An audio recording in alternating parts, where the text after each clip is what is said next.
Nous allons maintenant passer à la modélisation de nos données. Et la première des choses qu'on fera, c'est de pouvoir créer une table de dates. Cela dit, c'est quoi une table de dates? Une table de dates, comme son nom l'indique, c'est simplement une table qui va contenir la liste de l'ensemble des dates de notre période d'analyse. En d'autres termes, si nous devons analyser nos données d'une période allant du 1er janvier 2021 au 31 décembre 2022, notre table de dates va contenir une ligne pour chaque date de cette période-là. On va créer cette table de dates commune pour pouvoir analyser nos données en fonction du temps.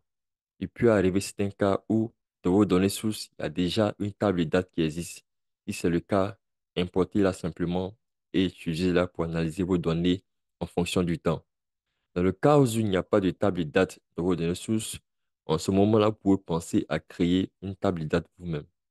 Et pour le faire, il y a deux manières. On peut le faire à partir de Power Query ou on peut le faire à partir de Power BI en utilisant le langage DAX. On va commencer à le faire à partir de Power Query.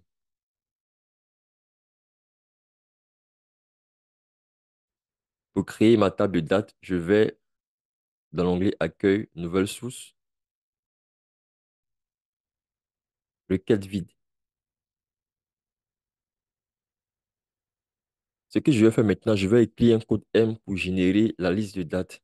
Déjà, il faut savoir que dans notre analyse ici, la période sur laquelle on va travailler, c'est du 1er janvier 2021 au 31 décembre 2022. Donc, je vais créer une liste des dates qui couvrent cette période-là. Je vais écrire le code pour générer la liste et après, on va le commenter ensemble.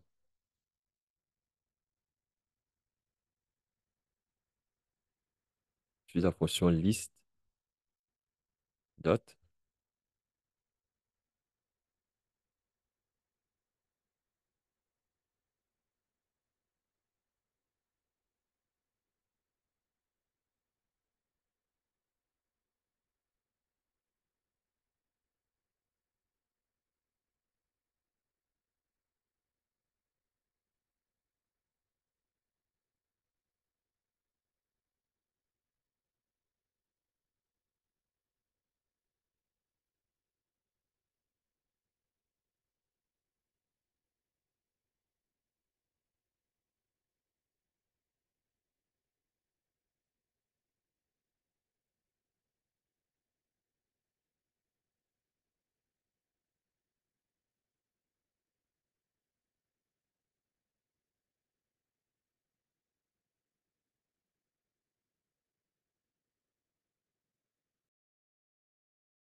Donc, on a généré une liste de dates qui part du 1er janvier 2021 au 31 décembre 2022. Je vais trier par ordre décroissant pour que vous puissiez voir la fin de la liste. Voilà, 31 décembre 2022. Je vais supprimer l'étape. Je reviens maintenant au code M qu'on a écrit. Ici, on a utilisé la fonction list.date dans le langage M qui permet de générer une liste de dates. Cette fonction-là, elle a trois arguments. Le premier argument, c'est la date de départ. Ici, c'est 1er janvier 2021. Le deuxième argument, c'est le nombre de jours. Pour cela, on a fait la différence entre les deux dates, c'est-à-dire le 31 décembre 2022 et le 1er janvier 2021. Et on a calculé cette différence-là en jours en utilisant la fonction duration days. Elle nous donne la différence en jours. Et le troisième argument, c'est le pas avec la fonction duration. Le pas, il a quatre arguments. Le premier, c'est le nombre de jours. Le deuxième, c'est le nombre d'heures. Le troisième, c'est le nombre de minutes. Et le quatrième, c'est le nombre de secondes. C'est bon, on a créé la liste des dates, mais ce n'est pas encore fini. On va maintenant essayer d'ajouter d'autres colonnes à notre table de dates. Pour cela, déjà, vous voyez l'icône qui s'affiche ici. Elle est différente des autres. C'est parce que c'est une icône de liste. Donc, on va transformer la liste en table ou en requête. Pour cela, je vais dans le bouton qui est ici, sur le bouton qui est ici, vers la table. Je clique dessus, il va me transformer la liste en table. Je vais sur OK. Voilà. Donc, on a notre table maintenant. Je vais renommer le champ ici en date.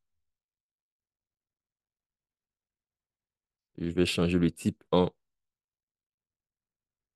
date. Une fois que c'est fait maintenant, on va ajouter d'autres colonnes à notre table de date. Donc, on va créer des colonnes supplémentaires qu'on va appeler année, trimestre et mois. Pour ce faire, je sélectionne la colonne qui est la date, elle est déjà sélectionnée. Je vais ajouter une colonne. Je viens ici sur la commande date, je vais sur la flèche, je choisis année. Voilà. Donc, il me sort l'année. Donc, je vais renommer année sans accent aigu parce que je préfère travailler sans les accents. Voilà. Donc, il a sorti l'année. Je viens encore, je sélectionne la table date. Je vais ici sur date. Je vais dans trimestre. Trimestre de l'année. Voilà. Donc, il a sorti une colonne qu'il appelait trimestre. Je fais la même chose. Je sélectionne la table, la colonne date. Je vais sur la commande date. Je clique sur la flèche. Je vais chercher le mois. Voilà. Donc, il m'a sorti une colonne qu'il appelait mois. Ce que je vais faire, je vais renommer mois en numéro de mois et puis trimestre en numéro de trimestre. Donc, trimestre, je vais mettre simplement nos trimestres pour dire numéro de trimestre. Et puis mois, je vais mettre nos mois pour dire numéro de mois. Voilà. Maintenant, ce que je vais faire, c'est de créer une nouvelle colonne pour avoir le nom abrégé du mois. Donc, je vais aller dans colonne personnalisée pour créer une nouvelle colonne. Puis je vais appeler mois. Je vais utiliser la fonction M, la fonction date to text qui permet de convertir une date en texte. Voilà. La date que je veux convertir, c'est la colonne date. Le format, je vais mettre 3M, comme ça. Mener le nom en abrégé. Je vais sur OK. Voilà. C'est ce qu'on a. On a le nom abrégé. Août, février, août, avril, décembre, février, etc. Je vais changer le type en texte. Voilà. Également pour trimestre, je vais essayer d'avoir le format T1, T2, T3, T4 au lieu de 1, 2, 3, 4. Donc, je vais aller colonne personnalisée. Je vais donner le nom trimestre. Je vais utiliser ici la fonction text combine pour faire une combinaison. Je vais combiner la valeur T à la valeur donnée par le champ numéro de trimestre.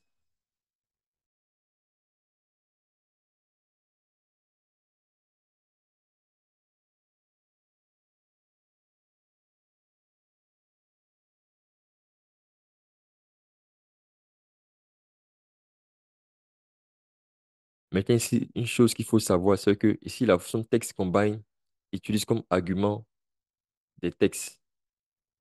T ici, en gris, c'est un texte. Par contre, numéro de trimestre, c'est pas un texte, c'est en type numérique. Donc, je vais convertir numéro de trimestre en texte. Pour celui-là, je vais utiliser la fonction DAX, la fonction M plutôt, number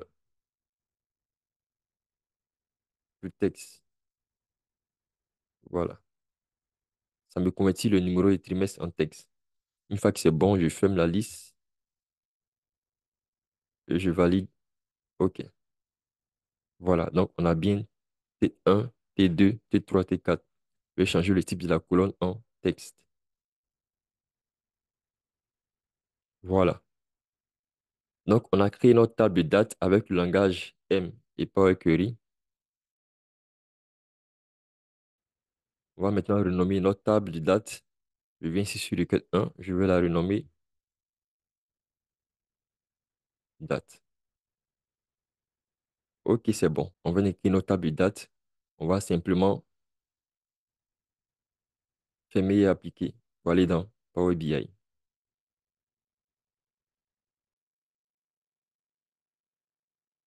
Voilà.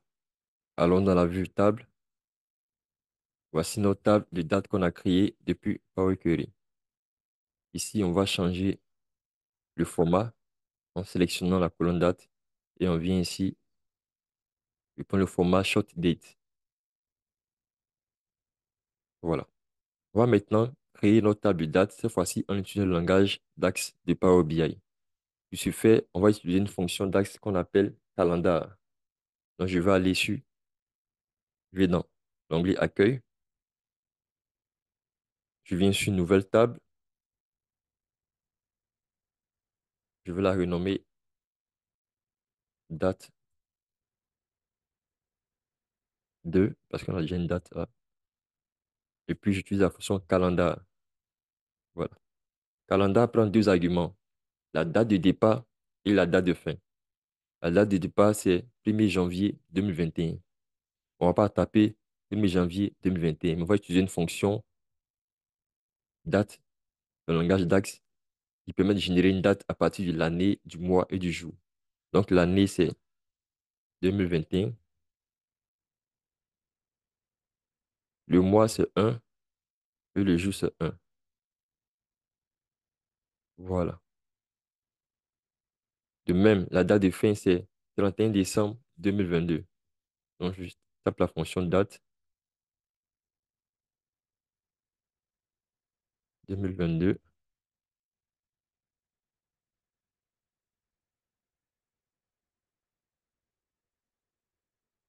Voilà. On a créé notre liste de dates. Ce qu'on va faire maintenant, c'est de changer le format. Donc, je clique sur la colonne date. Je viens ici pour choisir le format short date. Voilà. Je viens sur maintenant, nouvelle colonne. On va créer notre colonne mois. Année d'abord. On tape année égale. On va utiliser la fonction year. Voilà, year, qui prend comme argument la colonne ou le champ de date. Donc, c'est la colonne date de notre table date 2. Voilà, donc la table date 2. Donc, c'est ça qu'on prend. Donc, la table, c'est date 2. Et puis, le champ, c'est le champ date. Je valide. On va maintenant calculer le numéro de trimestre. Donc, je vais sur nouvelle colonne,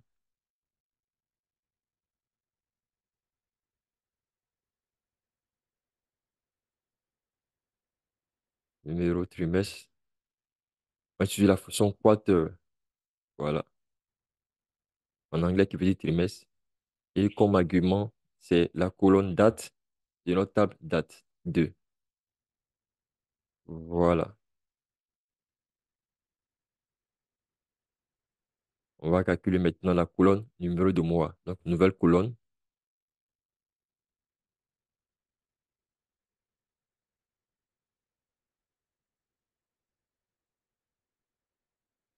On va utiliser la fonction month. Donc, comme argument, date. OK. On va maintenant calculer le mois lui-même. Pour cela, on va utiliser notre fonction qu'on appelle la fonction format. Donc, je vais sur une nouvelle colonne. Mois égale fonction format. La valeur qu'on veut formater, c'est la date. Donc, ce champ-là. Le format, la mise en forme, 3 petits m pour dire le mois en abrégé. Donc, je vais valider. Voilà. Il me sort les abréviations.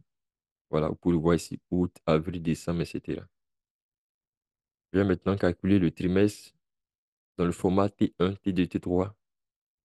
Vous savez utiliser notre fonction qu'on appelle concaténer. Donc, nouvelle colonne.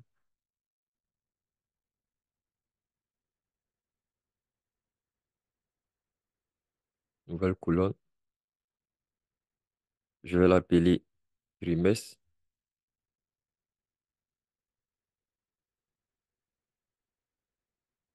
concaténer, T, voilà.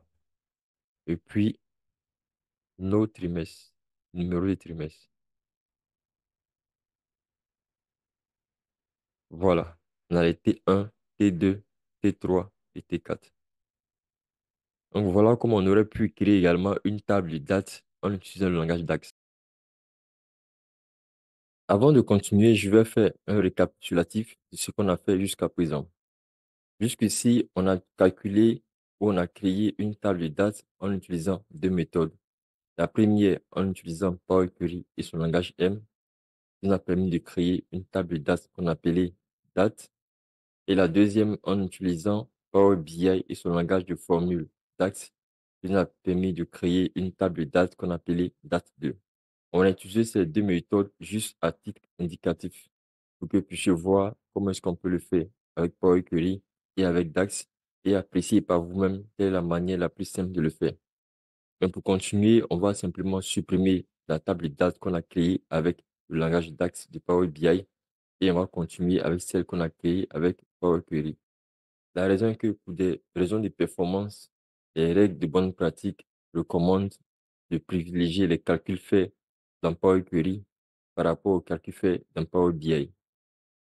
Donc, je vais aller sur date 2, sur les trois points juste à droite, et je vais supprimer du modèle.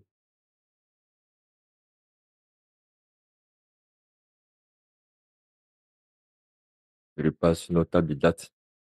Voilà. La chose à faire maintenant, c'est de marquer notre table de date comme étant une table de date.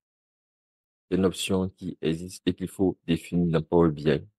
Mais avant cela, je vais vous montrer une autre option qui est importante de pouvoir définir lorsqu'on travaille avec Power BI. Donc, je vais dans Options, Options et paramètres, Options. Je vais dans Fichier actif et la section Chargement des données. Voilà, là, vous voyez par exemple cette option date-heure automatique. Chez moi, elle est décochée parce que j'ai eu à le faire au préalable. Mais il est possible que chez vous, ce ne soit pas le cas. Mais déjà, je vais recocher l'option chez moi pour montrer quel est l'impact sur le modèle de données.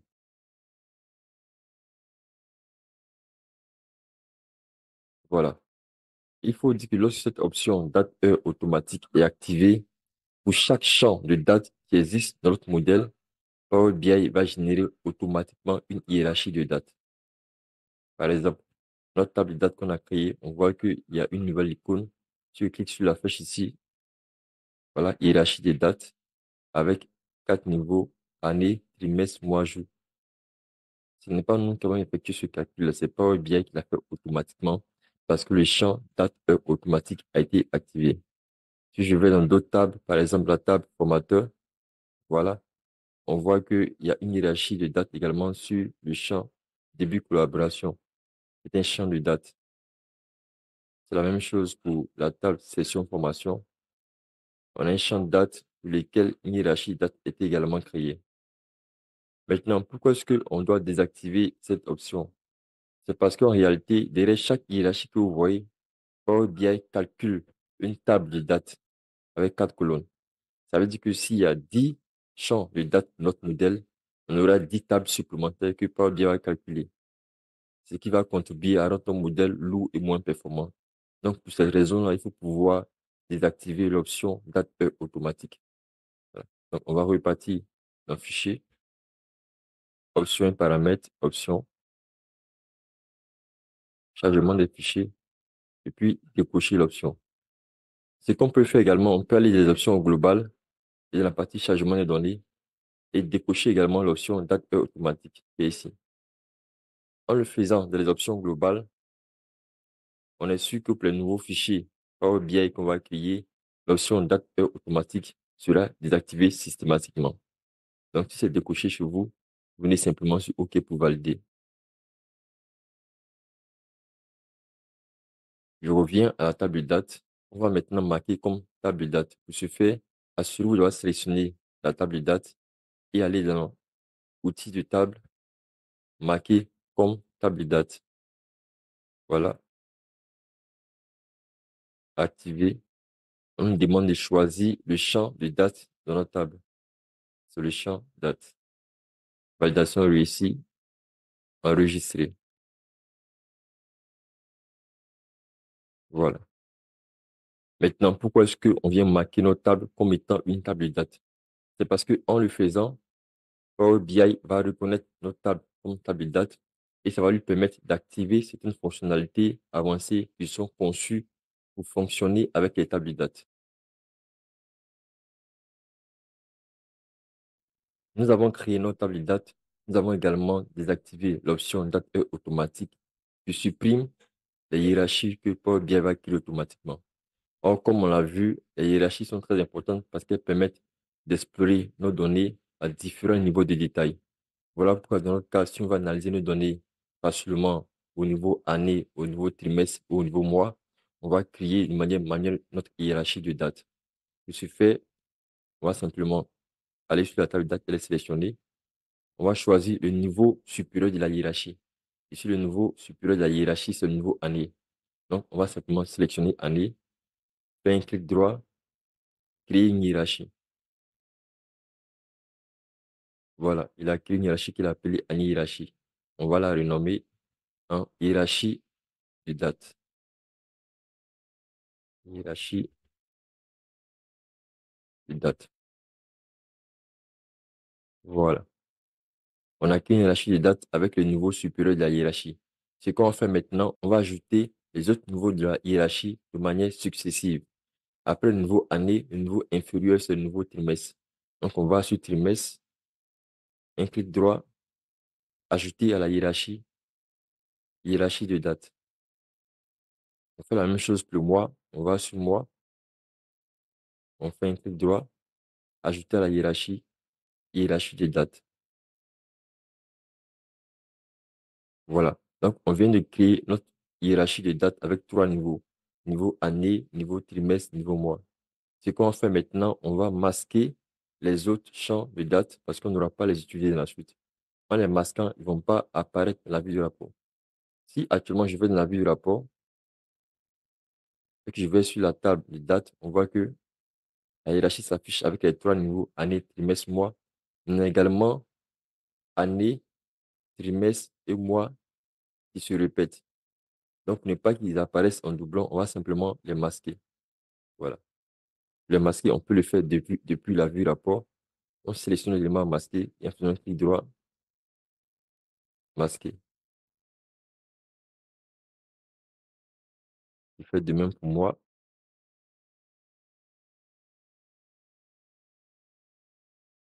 et également pour année. Voilà. Je retourne ma vue table et on voit que ici, il y a un œil barré sur les différents champs qu'on a masqués.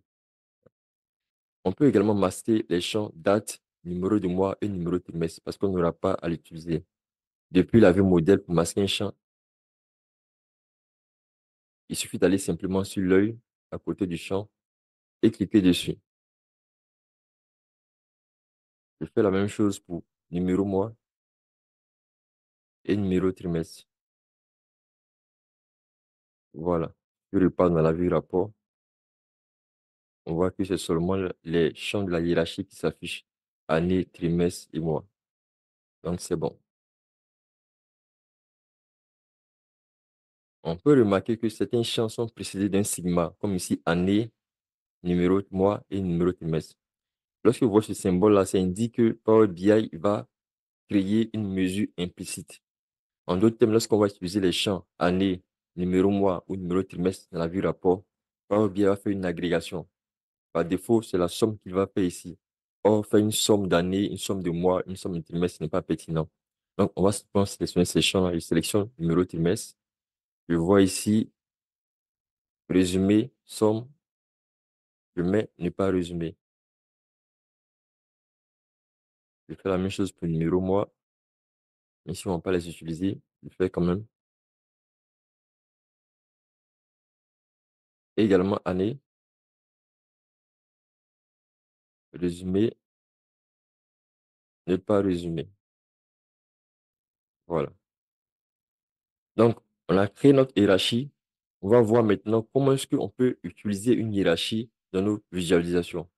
Pour cela, on va créer un visuel qui nous donne le nombre de sessions de formation par année, trimestre et mois. Donc, je vais dans la vue rapport. Déjà, le nombre de sessions de formation, on peut l'avoir en comptant les ID sessions formation. Donc, c'est avec le champ ID session formation. Donc, je vais dans session formation.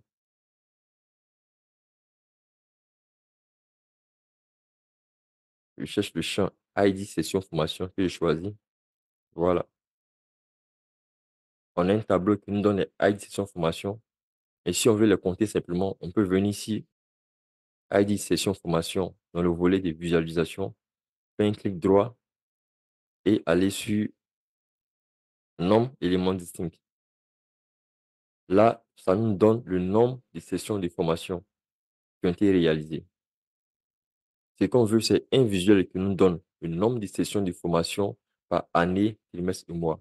Je vais choisir un histogramme comme visuel. Voilà.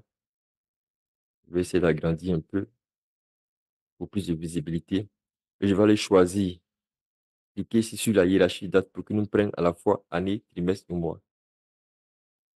Voilà. Donc, on a un visuel avec les trois niveaux de la hiérarchie, année, trimestre et mois. On constate que c'est la même valeur qui s'affiche pour chaque période, ce qui indique un problème au niveau des relations. Donc, je vais aller dans la vue relation ou dans la vue modèle. Voilà. Les deux tables qu'on a utilisées, c'est la table session formation qui est ici et la table date. Je vais les rapprocher. On voit que les deux tables ne sont pas liées. Donc, parce qu'elles ne sont pas liées, comme on l'a vu dans la vidéo précédente, on ne peut pas créer un visuel qui utilise les deux tables. Donc, je vais les lier. Je sélectionne le champ de date et je vais le glisser, le déposer sur le champ de date de session formation. Voilà. Donc, il nous a créé une relation entre les tables session formation et la table date. Maintenant que la relation est créée, si on va dans la vue rapport, on va voir qu'on a quelque chose qui est plus cohérent. Voilà. On voit que les valeurs sont maintenant différentes pour chaque période. Ce qu'on peut faire, c'est de pouvoir les trier par année, trimestre et mois. Donc, je viens sur les trois points juste ici, trier axe et choisir année, trimestre, mois. Voilà. Je réponds encore pour choisir l'ordre des tri. Donc, je vais sur les trois points, trier axe, je viens sur tri croissant. Voilà. Donc, ici, on a un visuel qui nous donne le nombre de sessions de formation par année, par trimestre et par mois. Et on voit que les trois niveaux apparaissent dans le visuel. On a le niveau année, le niveau trimestre et le niveau mois. On va maintenant utiliser la hiérarchie pour naviguer entre les différents niveaux. Pour cela, vous allez apercevoir quatre boutons ici en haut du visuel. Ce sont ces boutons qui permettent de naviguer dans la hiérarchie. Ici, vous voyez monter dans la hiérarchie. Donc, si je clique sur la flèche, on est maintenant au niveau année et trimestre. Si je clique encore sur la flèche, nous ramène au niveau année. Je viens sur les deux flèches ici, quand je clique dessus, nous ramène au niveau trimestre, mais cette fois-ci, ne précise pas l'année. Il donne un seul niveau, le niveau trimestre. Je clique encore dessus, il me donne un seul niveau, le nouveau mois, mais sans préciser ni l'année, ni le trimestre. Voilà. Donc, je repars au niveau supérieur. Il y a une flèche ici qui est au milieu. En cliquant sur la flèche, on peut explorer notre visuel en cliquant sur les différentes barres. Donc, je vais cliquer sur la flèche. Et à partir de là, maintenant, lorsque je clique sur une barre, il descend au niveau inférieur pour la barre qu'on a choisie. Je vais cliquer sur 2022. Donc, il descend au niveau de 2022 et nous donne le nombre de formations réalisées par trimestre. T1, T2, T3 et T4. Si je choisis de cliquer sur T2, il va me donner le nombre de formations réalisées par mois au deuxième trimestre 2022. Ainsi de suite.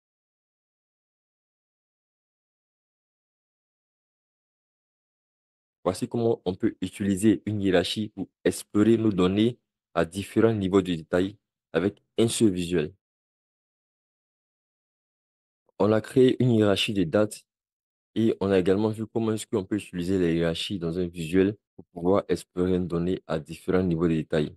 Pour cela, on a créé un visuel qui nous donne le nombre de sessions de formation réalisées par année, par trimestre et mois.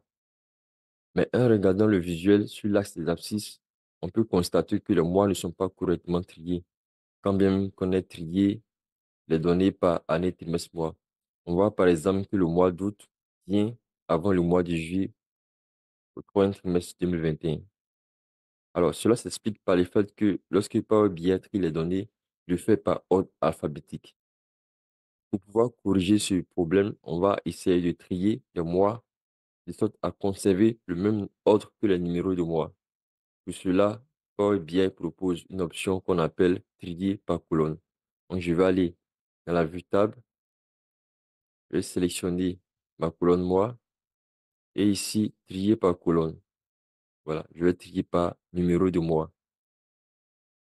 De sorte que le tri des mois puisse respecter l'ordre des numéros de mois. Donc, je clique dessus. Voilà, je retourne dans la vue rapport et on voit que les données ont été retriées. On voit ici, par exemple, que le mois de juillet vient maintenant avant le mois d'août. Donc, le tri est parfait. On peut également remarquer sur le visuel au premier trimestre 2021, on a seulement deux mois qui s'affichent, le mois de janvier et le mois de mars. On n'a pas de données pour le mois de février. Cela s'explique par le fait qu'il n'y a pas de session d'information qui a été réalisée au mois de février 2021. Toutefois, il peut être intéressant pour nous, d'un point de vue d'analyse, de pouvoir afficher le mois de février, même s'il n'y a pas de données. Pour cela, on va aller sur la hiérarchie des dates, faire un clic droit et cliquer sur Afficher les éléments sans données. Voilà. On a maintenant le mois de février qui s'affiche, même s'il n'y a pas de données pour ce mois.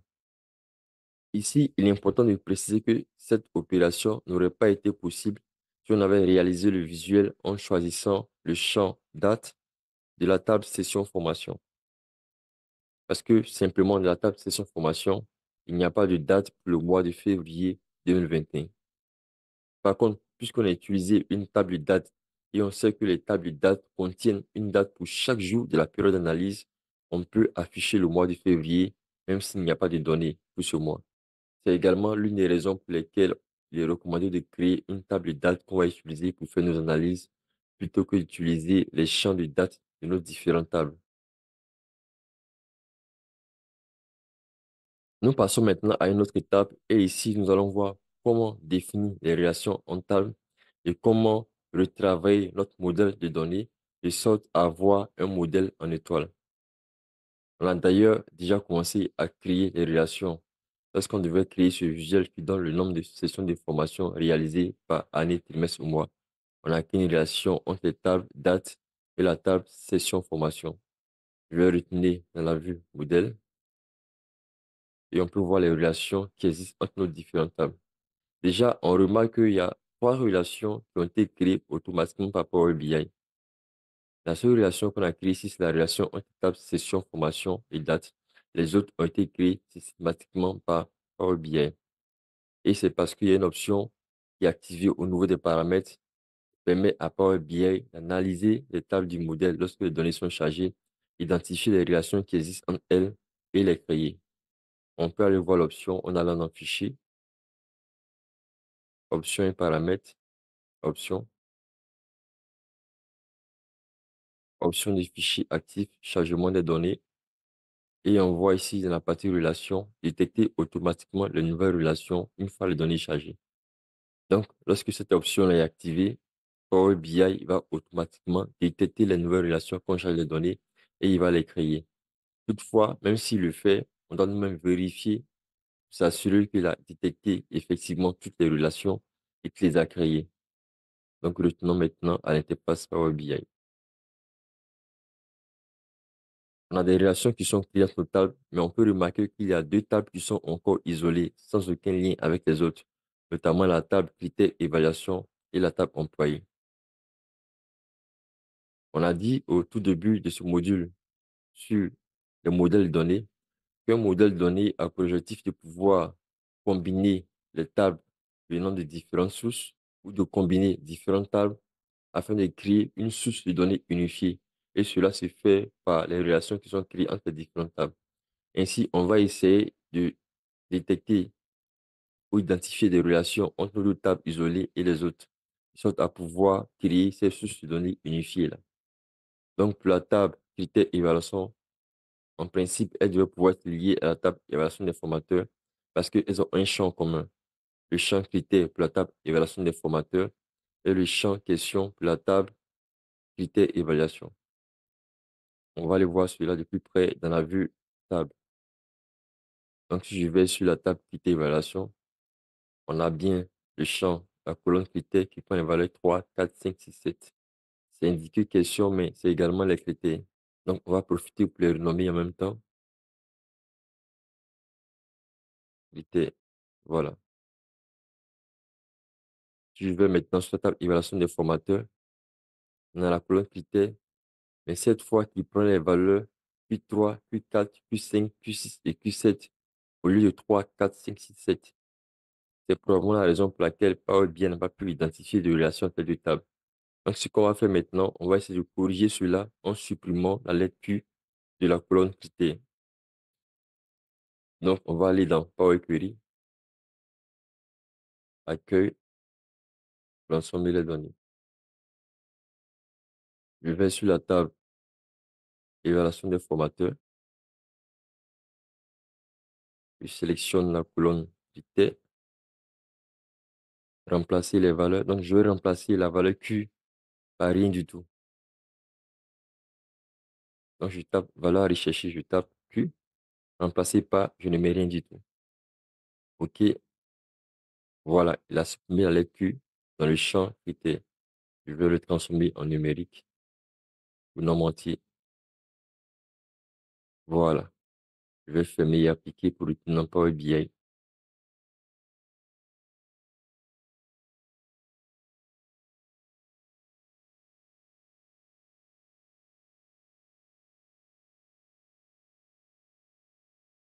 Voilà. On voit que le problème a été corrigé. Comme on peut le voir ici sur la colonne critère, il prend maintenant les valeurs 3, 4, 5, 6, 7. Voilà.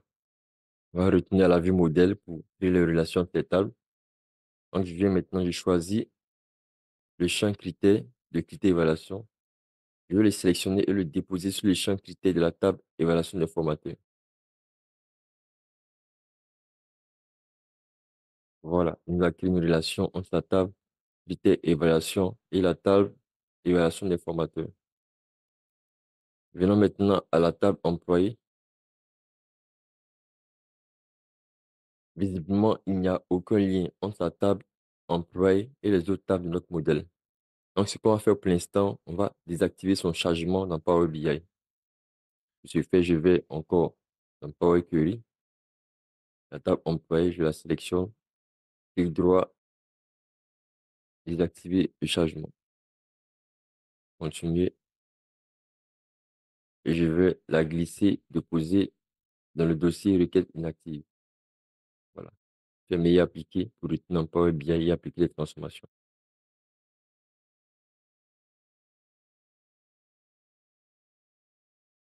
Voilà, on n'a plus de table isolée, nos tables sont liées entre elles. On peut dire maintenant qu'on a une source de données unifiée. C'est quoi vérifier maintenant, c'est s'assurer qu'on a un schéma en étoile. Je vais essayer de redisposer correctement les tables. Déjà, on peut s'apercevoir que notre table effet ici, c'est la table session formation. Quand on regarde les relations qu'elle a avec les tables date, répertoire formation et formateur, on voit qu'elle est liée à cette table par une relation de 1 à plusieurs et elle se trouve du côté plusieurs de la relation. Par contre, ici, on a deux tables qui sont un peu dérangeantes pour avoir notre modèle en étoile. Ce qu'on va faire déjà, c'est essayer de les fusionner en une seule table pour avoir une structure qui se rapproche du modèle en étoile. Pour les fusionner, on va aller encore dans Power Query. Il s'agit des tables critères évaluation et évaluation formateur. On va essayer de récupérer les colonnes ou les champs de la table critères évaluation pour les déverser dans la table évaluation formateur qui est directement liée à notre table de fait. Donc, je vais sur évaluation des formateurs, combiner. Ici, c'est l'option de fusion de requêtes parce qu'on a des tables de structures différentes, mais qui ont un champ en commun. Donc, on va choisir l'option fusionner des requêtes. Voilà. Là, je choisis la requête critère évaluation. On va les fusionner par les champs critères et critères. OK, je valide. Voilà. On va maintenant aller choisir les colonnes de la table critère évaluation qu'on veut récupérer dans la table évaluation des formateurs. Je viens sur la flèche ici. Je vais choisir les colonnes qui m'intéressent. Ce sont les colonnes libellés, questions et notes. Critères, on ne va pas la prendre encore parce qu'elle est déjà existante dans la table évaluation des formateurs. Je vais décocher ici l'option utiliser le nom de la colonne d'origine comme préfixe et valider. Voilà. Donc, on a pu récupérer les colonnes libellées questions et notes requises de la table critères évaluation. On va profiter pour renommer libellé questions en libellé critères.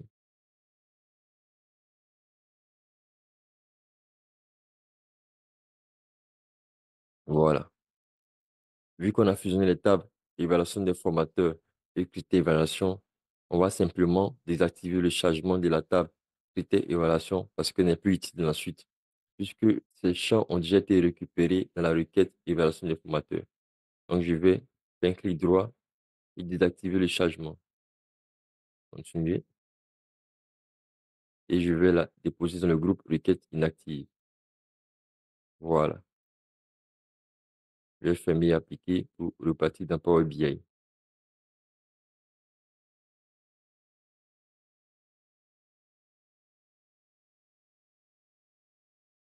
Voilà. On a un modèle qui se rapproche d'un modèle en étoile.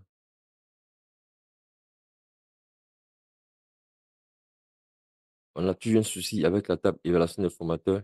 Bien qu'elle soit liée avec notre table de fait par une relation de 1 à plusieurs, elle est du côté plusieurs de la relation. Donc, ce n'est pas une table de dimension, mais elle est quand même liée à notre table session formation.